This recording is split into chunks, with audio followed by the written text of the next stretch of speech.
What is the secret of your joy? Lao Tzu said, oh, that… For this you do one thing, all of you. Start today, okay? This is a simple exercise everybody must do. At the end of the day, you sit in your bed and look back on the whole day.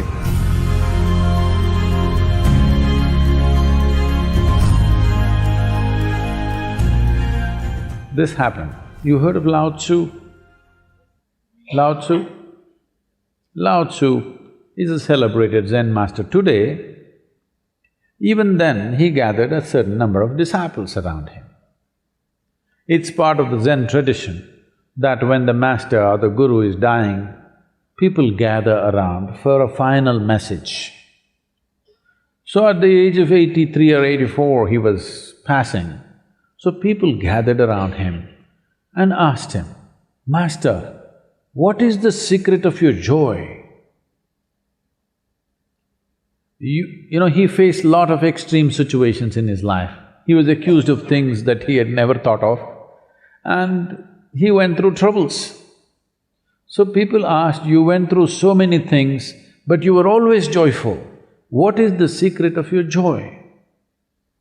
Lao Tzu said, oh, it's just that every day in the morning when I woke up, I used to get a question.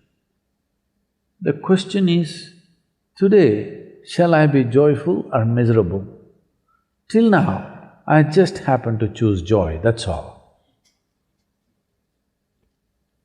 So, have you made your choice, I'm asking? Every day in the morning, if a question comes to you, I will come and ask you a question every day in the morning. Today, you're going to be joyful or miserable. What's your choice? You must make this choice every day. Today, I'm going to be joyful. Joy is not a goal by itself. It is just that when you're joyful, you're pleasant to the world. When you're joyful, you're sensible in your head. When you're joyful, you will not do stupid things against yourself. There is nobody who's not been happy. Everybody's been happy, but the problem is they're not able to maintain it, that's all. So, you don't have to enforce any resolutions upon yourself, just little tools to make sure that you don't sink.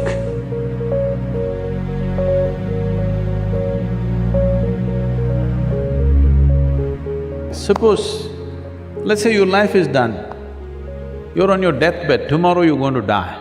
If you look back and see, is it all worthwhile? Have you done things that you really wanted to do? Don't look at it at the end of your life, you must look at it at the beginning of your life.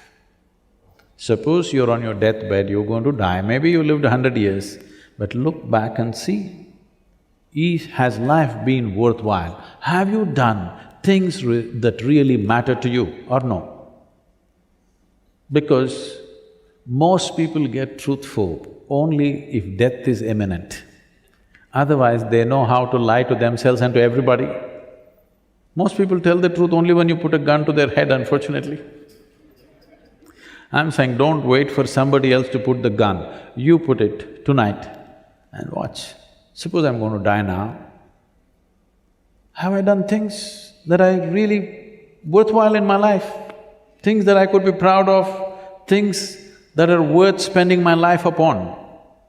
Has my life been done this way? If you just look at this, you will make an impact on the society, whatever you do. Whatever you do, you will make an impact.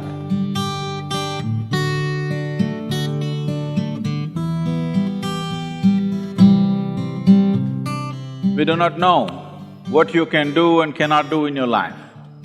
Whether you're going to become the richest man in the world or the most beautiful woman on the planet, you're going to climb Mount Everest, or you're going to beat Mr. Bolt in a 100-meter race, I don't know about these things. But every one of you can strive to become a wonderful human being and nobody can deny that to you.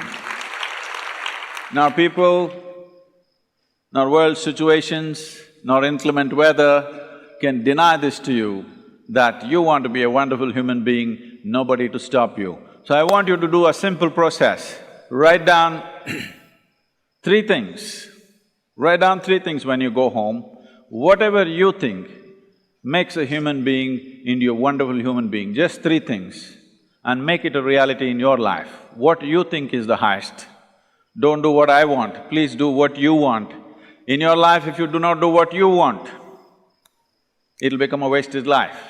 You don't have to do what somebody else wants, but three things that you think will make a human being into a truly wonderful human being. These three things, make it a reality.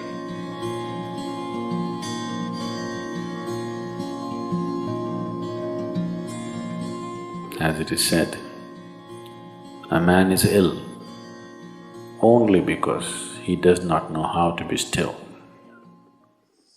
Because in stillness, you're in touch with a dimension way beyond creation.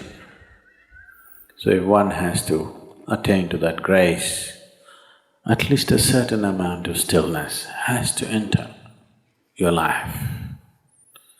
For this to happen, a certain level of silence has to enter your life. If right now, if it is not coming, at least practicing a little bit of Maum. In an hour, if you're speaking 1,573 words right now, how many more? How many words do you spit out in a minute? 1,573, you're actually doing that many? I thought that's impossible. Okay, I believe you. So whatever number you're doing, see if you can articulate the same things that you're saying with half the number of words. Suddenly you will become extremely conscious of everything. Right now, our oral diarrhea is happening. If you're doing 1573, it's diarrhea, okay. Now, if you have to hold back half the words and still say the same things, now you have to be very conscious, otherwise you cannot say it. Just try this and see. Tomorrow, one day. In an hour, normally what number of words you utter, make it half. Don't curtail your activity, still say the same things, but with half the words. How wonderful the whole world will feel, you know.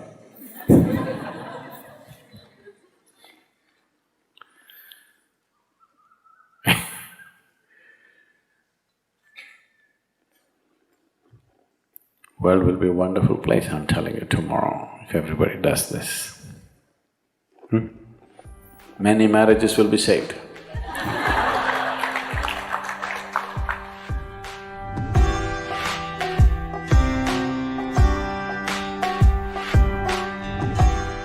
This is a simple exercise everybody must do.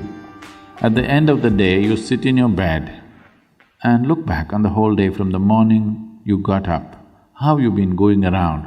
You will see 90% of the time you're quite stupid. I'm being generous with percentage, believe me. If you're given little work, if you're just given little responsibility, suddenly you become so important. You become bigger than the universe suddenly. How many times you expanded beyond the size of the universe? If you look at it, you will see most of the time it's bloated. How many times you became immortal, that is, you're not conscious of your mortality. And how many times did you walk around looking at people and things around you without any sense of involvement? Just three things, you watch out. You will see, you will have to laugh through the night. Don't start crying. Just learn to laugh at your stupidity. You will see, all the rubbish you carry will turn into manure very fast.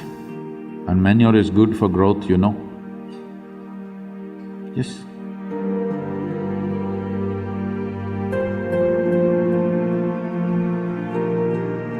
The next 12 months, You make yourself in such a way that you are not the issue in your life, not at all.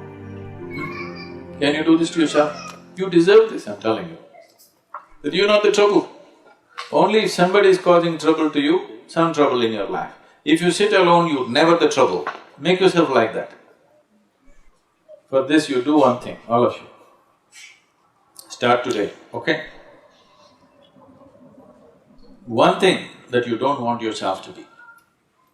One small aspect, okay? Drop it today. Every full moon day, drop one more thing. However small it is, but concrete step, not big things. No, I will give up my anger. I don't believe such nonsense. You can say, from now on if I get angry, I will just shut my mouth, I won't say anything. This is doable. Yes? I will not get angry is not… right now not doable, isn't it? So like this, one concrete step every month you take about yourself. Something that you do not like, something that you feel is not necessary for your life, one little thing dropped every month. In 12 months' time, you will be a wonderful human being, that you are not an issue. Do that to yourself, you deserve this and it's worth it, isn't it?